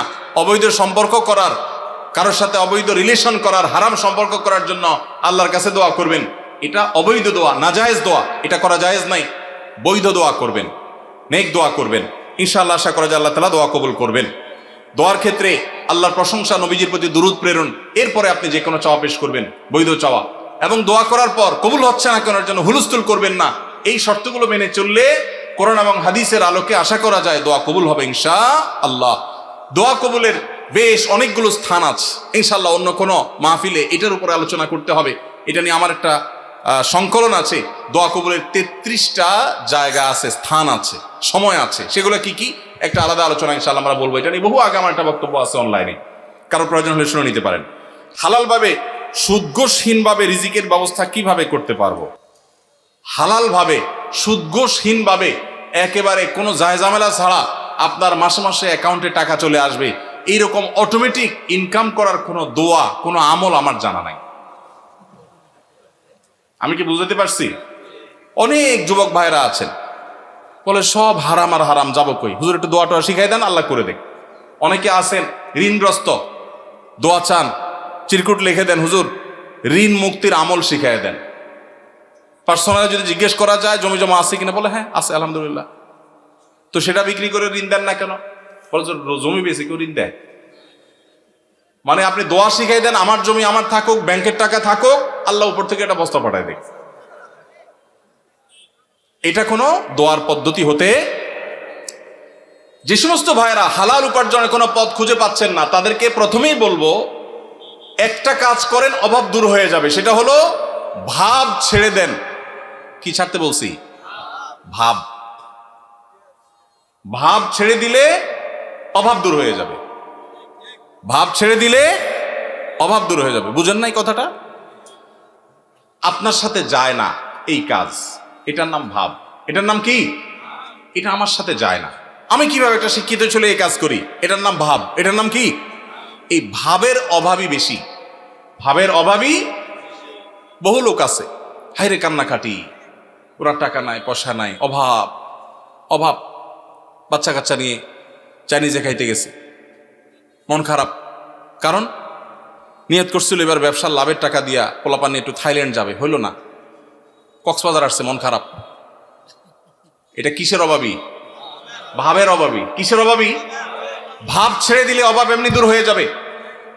আমি বিভিন্ন জায়গায় বলি, সেদিন ডুয়েটের প্রোগ্রামেও বলেছি, আমি ছাত্র জীবনে 600 টাকা বেতনে ইমামতির চাকরি করেছি। আমি তখন স্ট্যান্ড করা ছাত্র। আমি তখন চট্টগ্রামে হাটাজারি মাদ্রাসা, বাংলাদেশ সবচেয়ে বড় মাদ্রাসার ভর্তি হওয়া ছাত্র। সেই বড় মাদ্রাসার পড়াশোনা বাদ দিয়া মফস্বলের মাদ্রাসায়, জেলা পর্যায়ের ছোট মাদ্রাসায়, তার তুলনায় সেখানে গিয়ে ভর্তি হয়েছি। ঢাকা ইউনিভার্সিটি রেখে গ্রামের মফস্বলে কলেজে ভর্তি হওয়ার মতো আমি সেই কাজ করেছি। আমি সেই ছেলে 600 টাকা বেতন ইমামতি করে, বাবা যখন ব্যবসা করতে করতে দেয়ালে পিঠ থেকে গেছে, তখন চিন্তা করলাম আমার ভালো মাদ্রাসা পড়ালেখার চাইতে এই মুহূর্তে বাবার পাশে দাঁড়ানো দরকার। সেখানে গেছি। কই, আলহামদুলিল্লাহ, ওই অবস্থায় ইমামতি করে কয়েক কিলোমিটার সাইকেল চালিয়ে মক্তব পড়িয়ে তারপর পড়ালেখা করে 10 stand, 3rd stand, 2nd stand, 3টি স্ট্যান্ড আমার ছাত্র জীবনে আল্লাহ করার তৌফিক দিয়েছেন। এবং এই সব বরকত আল্লাহ তাআলা ওই সময় দিয়েছেন যখন আমি স্ট্রাগল করি, যশোর যুব প্রশিক্ষণ কেন্দ্রে ইমামতি করি। 4টি বছর, একদিন 2 দিন না। এখন যুবকরা বলে যে অভাব কিভাবে দূর করব? আমের সিজনে 10 কেজি আম নিয়ে বসে যান। 10 কেজি আমের দাম কত?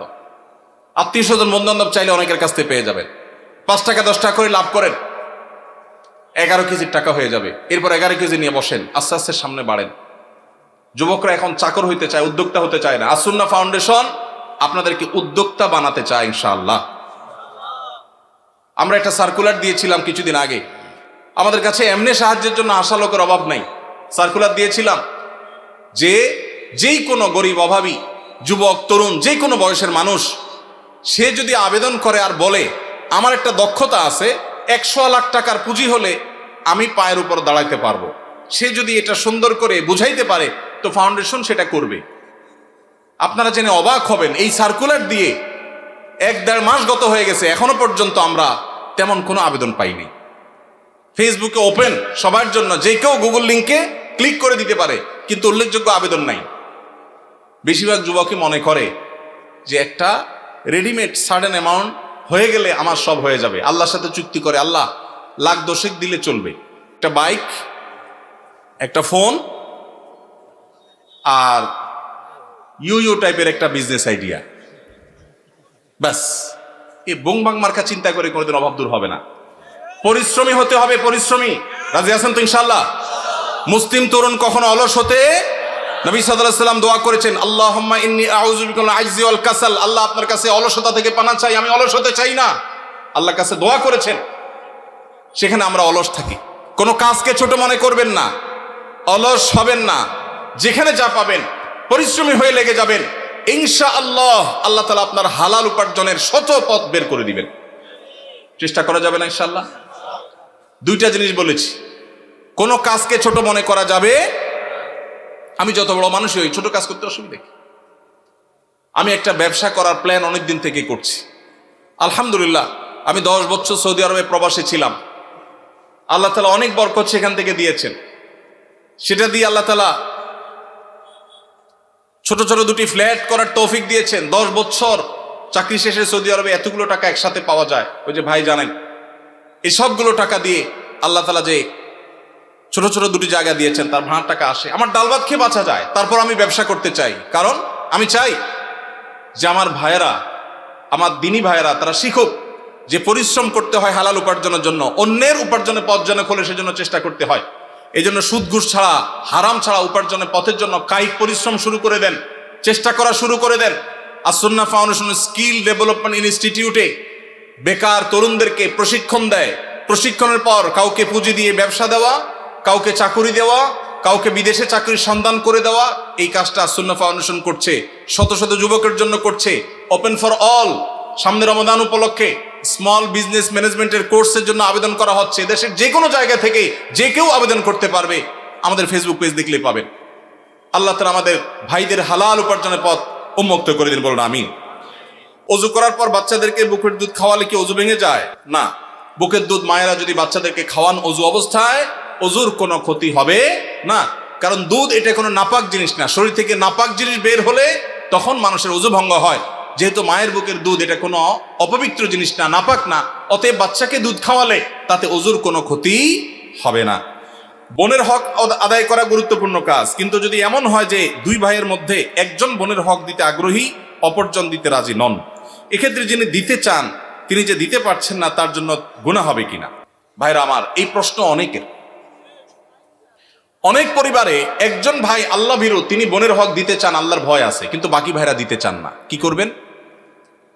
উত্তর হলো, যে ভাই দিতে চান তিনি বাবার সম্পদ থেকে, ধরা যাক দুই ভাই আছেন, এক বোন আছেন, ওই এক বোনকে দিবেন বলে এক ভাই রাজি না, আরেক ভাই রাজি। যিনি রাজি, বাবার সম্পদ থেকে 50% করে দুই ভাই ভাগ করে নিয়েছেন। যদি এমন হয়, তো যেই ভাই দিতে রাজি তিনি তার 50%-এর মধ্যে বোনের হক কতটুকু, কোন আলেমের কাছ থেকে জিজ্ঞেস করে যে আমার ভাগে কতটুকু আসছে ততটুকু তিনি দিয়ে দিবেন। অপর ভাই যে তার ভাগের অংশটা দেন নাই, এর জন্য তিনি আল্লাহর কাছে বুঝবেন। এখন যদি আপনি মনে করেন এক ভাই যদি দিতে চাচ্ছেন, আমি কি করব, আপনার করার আছে, আপনার অংশ থেকে আপনি আপনারটুকু দিয়ে দিবেন, ইনশাআল্লাহ আল্লাহর কাছে আপনি দায়মুক্ত হয়ে যাবেন।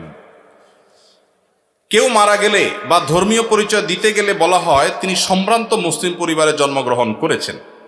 আমার জানার বিষয় হলো, সম্ভ্রান্ত পরিবার বলতে কি বোঝানো হয়? ভাইরা আমার, খুবই প্রয়োজনীয় একটি প্রশ্ন। বহু আগে আমার ফেসবুক আইডি ছিল একটা, আইডিটা ডিঅ্যাক্টিভ হয়ে গেছে, নাই এখন আর। সেখানে আমি এই বিষয়ে একটা ছোট্ট স্ট্যাটাস লিখেছিলাম, অন্তত 10 বছর আগে হয়তোবা। এটা খুবই গুরুত্বপূর্ণ বিষয়। আপনারা প্রায় শুনবেন কোনো নেতা, কোনো পয়সাওয়ালা বা যে কোনো মানুষ মারা যাওয়ার পর তার ব্যাপারে কোনো নিউজ করা হলে বা কোথাও লেখা হলে, এমনকি পরিচয় দিতে গেলে, ধর্মীয় পরিচয় দিতে গেলে বলা হয় তিনি অমুকের ছেলে অমুক, তিনি অমুক গ্রামের একটি সম্ভ্রান্ত মুসলিম পরিবারে জন্মগ্রহণ করিয়াছেন। আপনারা পড়ছেন না, পড়েন না এরকম লেখা? এই যে সম্ভ্রান্ত মুসলিম পরিবার বলা হয়, এটা আমার একান্ত ব্যক্তিগত দৃষ্টিভঙ্গি। এটা আমি মনে করি খুবই গর্হিত একটা শব্দ। এমনি সম্ভ্রান্ত শব্দ, এই শব্দ নিয়ে ভিন্ন আলাপ আছে, আমি সেদিকে যাচ্ছি না, শব্দ বিশ্লেষণে যাচ্ছি না। সম্ভ্রান্তে বলতে বোঝানো হয় আশরাফ, অভিজাত, কুলীন, তারপরে আশরাফ মানে খুব বেশি সম্মানীয়। এই যে বংশ এবং পরিবারের মধ্যে কুলীন আর অকুলীন, এই ভেদাভেদ কাদের মধ্যে আছে? হিন্দু ভাইদের মধ্যে আছে, ঠিক না ভাই? ঠিক। হিন্দুদের মধ্যে জাতের ব্যবধান আছে না নাই? হিন্দুদের মধ্যে সব জাতের মানুষ কি সমান? তাদের মধ্যে সম্ভ্রান্ত জাত আছে, আবার একেবারে অসম্ভ্রান্ত জাত আছে। মুসলমানদের মধ্যে কিরকম সম্ভ্রান্ত অসম্ভ্রান্ত বলতে কোনো ভেদাভেদ আছে? আল্লাহ বলেছেন পরিষ্কারভাবে, এই আল্লাহ তাআলা এই পরিবারের পরিচয় সম্পর্কে বলেছেন, ইন্না খালাকনাকুম শুউবান ওয়া কাবাইলা, বিভিন্ন গোত্রে বিভিন্ন পরিবারে তোমাদের সৃষ্টি করেছি, লিতাআরাফু, পরিচয়ের সুবিধার্থে, চেনার সুবিধার্থে। ইন্না আকরামাকুম ইনদাল্লাহি আতকাকুম, তোমাদের মধ্যে সবচেয়ে বেশি মর্যাদাবান সে যার ভিতরে তাকওয়া সবচেয়ে বেশি। পারিবারিক পরিচয়, বংশগত পরিচয়ের ভিত্তিতে কখনো মর্যাদার তারতম্য হবে না। অতএব সম্ভ্রান্ত আর অসম্ভ্রান্ত মুসলমানদের মধ্যে এই ধারণাটাই হলো হিন্দু থেকে আসছে, এবং একটি ভুল, একটা অপসংস্কৃতি। এটা আমাদের দূর করতে হবে এবং ত্যাগ করতে হবে ইনশাআল্লাহ। আরে সর্বনাশ, অনেক টাইম হয়ে গেছে। আরো কিছু প্রশ্ন আছে, আমরা কি উত্তর দেব না বাদ দেব ভাই? আচ্ছা, একটু সংক্ষেপে দেই। ইমাম সাহেবের পূর্বে মুক্তাদি সালাম ফিরালে নামাজ হবে কিনা? এটা অনেকের হয়, হয় না? হয় না? যাদের একটু তাড়াহুড়ার রোগ আছে, ইমাম সাহেব একটু কাশি দিতে গেলে মনে করে সালাম দিছে, সালাম ফিরে ফেলে। হয় কি হয় না? কিছু লোক আছে দেখবেন ট্রেনের মধ্যে একটু তাড়াতাড়ি যাওয়া দরকার, তো এদিকে জোর করে বগির মাথা মাথা হাঁটে, কেন? তার তাড়াতাড়ি যাওয়া দরকার। সে বেশি জোরে হাঁটলে কি ট্রেন তাড়াতাড়ি চলবে? আগে পৌঁছাবে? কিন্তু সে চেষ্টা করে। তো আপনি যতই হুলস্থুল করেন, ইমামের আগে তো নামাজ শেষ করতে পারবেন না।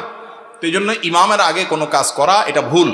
নবী সাল্লাল্লাহু আলাইহি ওয়াসাল্লাম বলেছেন, ইন্নামা জুইলাল ইমামু লিউতাম্মা বি, ইমাম দেয়া হয়েছে তাকে অনুসরণ করবার জন্য। ইমাম যখন রুকুতে যায় তারপরে রুকুতে যাবা, যখন সিজদা যায় তারপরে সিজদা দিবে, যখন সালাম ফিরে তারপরে সালাম দিবে। এই হলো নবী সাল্লাল্লাহু আলাইহি ওয়াসাল্লামের নির্দেশ। অতএব ইমাম সালাম ফেরানোর আগে সালাম ফিরানো যাবে না। যদি কেউ ইমাম সালাম ফেরানোর আগে সালাম ফিরিয়ে ফেলেন, তাহলে হানাফি মাযহাবের ওলামাদের মতে নামাজ হয়ে যাবে, কিন্তু এরকম করাটা মাকরুহ। আর অন্য অনেক ইমামদের মতে নামাজই হবে না। কারণ ইমামের আনুগত্য করা ওয়াজিব। যেহেতু আমাদের এদেশে বেশিরভাগ মানুষই হানাফি ফিক ফলো করেন, হানাফি ফিক হানাফি মাযহাব অনুযায়ী এটা মাকরুহ তাহরিমি, এটা করা উচিত না। কখনো যদি ভুলে হয়ে গেছে তাহলে সেটা মাকরুহ হবে না, সেটা মাফ। এটা অবশ্য সবার মতে, ভুলে হয়ে গেলে গুনাহ হবে না, নামাজ হয়ে যাবে ইনশাআল্লাহ তাআলা। তাহলে হানাফি মাযহাব আমাদের মতে নামাজ হয়ে যাবে, কিন্তু কাজটা অনুচিত। আর যদি একান্ত অসতর্কতাবশত হয়ে যায় তাহলে সেটা মাফ, কোনো অসুবিধা নেই, নামাজ তো সর্বাবস্থায় হবে। রবিবারে বাঁশ কাটা অমঙ্গল, এই কথার কোনো ভিত্তি আছে কিনা? এটা কুসংস্কারের জন্য কথা ভাই। ছেলে মেয়ে পালিয়ে বিয়ে করলে তাদের বিয়েতে সাক্ষী হওয়া জায়েজ আছে কিনা? পালায় মিরাক বিয়ে করবে কেন? পালায় এত মানুষ চুরি করে, অথবা চুরি করার পরে পালায় যায়, ঠিক না বে ঠিক? হয় পালায় পালায় চুরি করে, আর নাহলে চুরির পরে ধরা পড়লে পালায় যায়। বিয়েকে ভালো কাজ না খারাপ কাজ? এই ভালো কাজটা পলায় পলায় কেন করবে? বাবা মাকে জানায় করতে হবে। কোনো ছেলে মেয়ে এরকম পলাপলি করে বিবাহ করতে গেলে তাদের বিবাহের সাক্ষী না হয়ে পারলে ধরে বাপ মার কাছে নিয়ে আসবেন, এনে বলবেন চাচা এবার আপনি বিয়ের ব্যবস্থা করেন, আমি এবার সাক্ষী হই। আমি পলাপলির বিয়েতে সাক্ষী কেন হতে যাব? এটা বন্ধ হওয়া উচিত। এবং বন্ধু হিসাবে ওই বন্ধুর উপকার করতে চাইলে কোনোভাবে কলা কৌশলে চাচা চাচিকে রাজি করিয়ে বিয়ের ব্যবস্থা করবেন, কিন্তু পলাপলি করে যেন তারা বিয়ে না করে, প্রয়োজন অপেক্ষা করে বাবা মাকে রাজি করার চেষ্টা করে, সেটা তাদেরকে বোঝাবেন। ওয়াকফকৃত না হলে মসজিদে জুমার নামাজ পড়া যাবে কিনা? যদি কোনো মসজিদে ওয়াকফ করা হয়নি, টেম্পোরারি মসজিদ, অন্য কারোর জায়গায় নামাজ পড়া হচ্ছে, তিনি অনুমতি দিয়েছেন, জুমা হবে। ওয়াকফ করা জুমা হওয়ার জন্য শর্ত না, মসজিদের মর্যাদা পাওয়ার জন্য ওয়াকফ করা শর্ত। ইতিকাফের জন্য মসজিদের মর্যাদা পাওয়া শর্ত, ওয়াকফ করা শর্ত। কিন্তু জুমা টেম্পোরারি কোনো জায়গায় কেউ ভাড়া দিয়েছেন বা অনুমতি দিয়েছেন, বা আপনার কোনো ফ্ল্যাটে মসজিদে কোনো বিশেষ পরিস্থিতি যাওয়ার পরিবেশ নাই, অথবা বিদেশে মসজিদ দূরে কোনো শহরে মসজিদ নাই, তখন যে কোনো জায়গায় ওই জায়গার মালিকের অনুমতি থাকলে, বাধা না থাকলে সেখানে জামাতে জুমার নামাজ পড়া যাবে। উকিল বাবার সাথে দেখা করা জায়েজ আছে কিনা? বাবা বলা যাবে কিনা? উকিল বাবা হলো 2 নম্বর বাবা। আমাদের সমাজে উকিল বাবার প্রথা অনেক বেশি আছে, আপনাদের এলাকায় আছে? এটা হলো 2 নম্বর বাবা, নকল বাবা, নকল। এই নকল বাবা হওয়াও জায়েজ নাই, এই নকল বাবা বানানো জায়েজ নাই। ভাইরা আমার, বিয়ে শাদীতে আমাদের দেশে মনে করা হয় যে একজন উকিল বাবা লাগে, এরকম একটা ধারণা আছে না নেই? মেয়ের ইজিন আনার জন্য গায়রে মাহরাম একজন উকিল বাবা হয়, অনেক সময় যায় অনুমতি আনে। এইভাবে উকিল বাবা বানানো পরিষ্কারভাবে হারাম, পরিষ্কারভাবে। মুরব্বীরা ভালো করে শুনে রাখেন, যারা যারা উকিল বাবা আছেন এই বাবাগিরি ছেড়ে দেন। বাংলাদেশে বাবার কোনো শেষ নাই। খাজা বাবা, উকিল বাবা, ন্যাংটা বাবা, কত বাবা আছে। আল্লাহ তাআলা এই সমস্ত নকল বাবা থেকে আমাদেরকে হেফাজত করুন। বিয়ে উপলক্ষে কোনো উকিল বাবা টাবা চলবে না। নিজের বাবা বেঁচে থাকলে সেই বাবা তিনি নিজের সন্তানের বিয়ে দিবেন, ব্যাস। মেয়ের অনুমতি বাবা আনতে যাবেন। জাজ্জল্যমান বাবা উপস্থিত, আগাগোড়া 5 হাতি বাবা আছে, এরপরও দেখা যায় আরেকজন উকিল বাবা সেজে সেখানে নাটক করতে যায় অনুমতি আনার জন্য। এই নাটক করা জায়েজ নাই, পরিষ্কারভাবে হারাম, পর্দাহীনতার কারণে। বিশেষ করে গায়রে মাহরাম কেউ যখন উকিল বাবা সাজে, ওই মেয়ে সারা জীবন তারে বাপ বাপ ডাকে, খানা খাওয়ায়। এটা আমাদের সামাজিক মানে একটা কুসংস্কার বলতে পারেন, এর সাথে ইসলামের কোনো সম্পর্ক। যুবকরা বিয়েতে কোনো উকিল বাবা যেন না থাকে। মুরব্বীরা যারা যার যার বিয়ের উকিল বাবা আছেন, আল্লাহর হস্তে বাবাগিরি ছেড়ে তওবা করে আল্লাহর কাছে চলে আসেন, চেষ্টা করবেন তো ইনশাআল্লাহ। এই উকিল বাবার নাম দিয়া পর্দাহীনতা 2 নম্বরই 1000টা জিনিস হয়। নিজের বাবারই খবর নাই, কিসের আবার উকিল বাবা? হ্যাঁ, উকিল বাবার লগে বললো ভাগছে কোন মেয়ে। আল্লাহ মাফ করুক আমাদেরকে। ওই যে বেশরিয়তি কাজ করলে তো একটা না একটা অঘটন ঘটবেই, এই জন্য এই সমস্ত অন্যায় কাজ করা যাবে না। জনাব, আমার ভাগ্নির একটা ছেলে ও মেয়ে, 3-4 বছরের বাচ্চা আছে। তার স্বামী ঝগড়া অবস্থায় তালাক শব্দ ব্যবহার করেছে। সবাই এই সংসার মিলায়া দিয়েছে 2 বছর পূর্বে। এখন আবার গত 20 দিন আগে 3 তালাক ঝগড়া অবস্থায় দিয়েছে। এখন তওবা পড়ে নেওয়া যাবে কি না জানাবেন। তালাক হলে মসজিদে হারামের শেখ সুদাইস সহ অন্য যত ইমাম সাহেবরা আছেন ওনারা সবাই যদি এনে ওনাদেরকে আনানো হয়, ওনারা আসার পরও যদি জামাই বউকে তওবা পড়ায় দেয়, তারপরও সে বিয়ে টিকবে না। এই মাসআলাতে পৃথিবীর কোনো আলেমের কোনো ভিন্ন মত নাই। তালাক যদি হয়ে যায়, তওবা দিয়া সেটা কখনো রিকভার হয় না। এটা হলো ছুরি মারার মতো, দিলাম ছুরি মেরে, এরপরে তওবা করলাম, সরি বললাম, জিব্বা কামড়াইলাম, ইমাম সাহেব এসে আমার তওবা পড়াইলো, উনি তো জীবিত হয়ে যাবে না? হবে? সালাসুন জিদ্দুহুন্না জিদ্দুন ওয়া হাজলুহুন্না জিদ্দুন। আমার অনেক দিনের একটা শখ, তালাক নিয়ে একটা ওয়াজ করব, 2 ঘন্টার একটা ওয়াজ করব, কারণ এদেশে ঘরে ঘরে চুন থেকে নুন খসলেই তালাক দিয়ে দেয়। এরা হলো ছোট লোক। এরা কোন লোক? কথায় কথায় যারা স্ত্রীকে তালাকের কথা বলে, এই পুরুষগুলো হলো ছোট লোক। মহিলাদের খুশি হওয়ার কারণ নাই। কথায় কথা যে মহিলা বলে আর করবো না, তোমার সংসার বাবা বাড়ি চলে যাব, এরাও ছোট লোক। আল্লাহ তাআলা আমাদেরকে এই ছোট লোক থেকে বাঁচার তৌফিক নাসিব করুন। নির্লজ্জের মতো কিছু হলে তালাকের কথা বলে। আমি এই ঘটনা বহু জায়গায় বলছি। আমার এক হুজুর ছিলেন, তালাকের মাসালা জিজ্ঞেস করতে আসলে আগে ধরে কষায়া পিটা দিতেন, এরপরে মাসালা দিতেন। এখন এই মাসালা যার জন্য জিজ্ঞেস করছেন, এই আমলটা আমি করতে পারতাম তো। আসেনি এখানে আসামি? আসেনি? ভাইগা গেছে? আসামি বলে ভাগছে প্রশ্ন দিয়া। ভাইরা আমার, চুন থেকে নুন খসলে তালাক দেওয়া জঘন্য অপরাধ, খুবই খারাপ অভ্যাস। যুবক ভাইরা, বউয়ের সাথে ঝগড়া লাগলে আমি বলি, পারলে একটা চিমটি দিয়েন, একটা ধাক্কা দিয়ে দিয়েন, আল্লাহর রাস্তায় তালাক দিয়েন না। চিমটি ধাক্কা যদি বেশি দেন, ব্যথা বেশি পায়, আপনার বিচার করা যাবে, এটার একটা রিকভার করা যাবে, তওবা টবায় কাজ হবে। কিন্তু তালাক দিয়া বসছেন, তওবায় কাজ হবে না। এই মাসআলায় তাদের সংসার করা না করার বিষয়ে এলাকার বড় আলেম বা বড় মাদ্রাসা গিয়ে কি ঘটছে পুরো বিস্তারিত জেনে তারপর উত্তর নেবেন। কারণ কোনো বিশেষ কেস নিয়ে আমরা প্রশ্নোত্তর এরকম সেশনে উত্তর দেই না যে হ্যাঁ আর সংসার নাই বা আছে। কারণ তালাকের মাসআলা এভাবে উত্তর দেওয়া যায় না, পুরো ডিটেল জানতে হয়। এটা কোনো আলেম বা কোনো দারুল ইফতা গিয়ে কোনো ফতোয়া গিয়ে জেনেও তারপরে সেটা অনুযায়ী সমাধান করবেন। কিন্তু এইটুকু জেনে রাখেন, তালাক যদি হয়ে যায়, তওবা পড়ায় কোনোদিন তালাক টিকানো, সংসার টিকানো যায় না। এই জন্য তালাক দিতে সাবধান। কখনো মুখ ফসকের আগের চোটে তালাক দিবেন না। তালাক দিতে হলে ঠান্ডা মাথায় পরামর্শ করে ডিসিশন নিয়ে তারপরে সামনে আগাবেন। আল্লাহ আমাদেরকে তৌফিক দান করুন।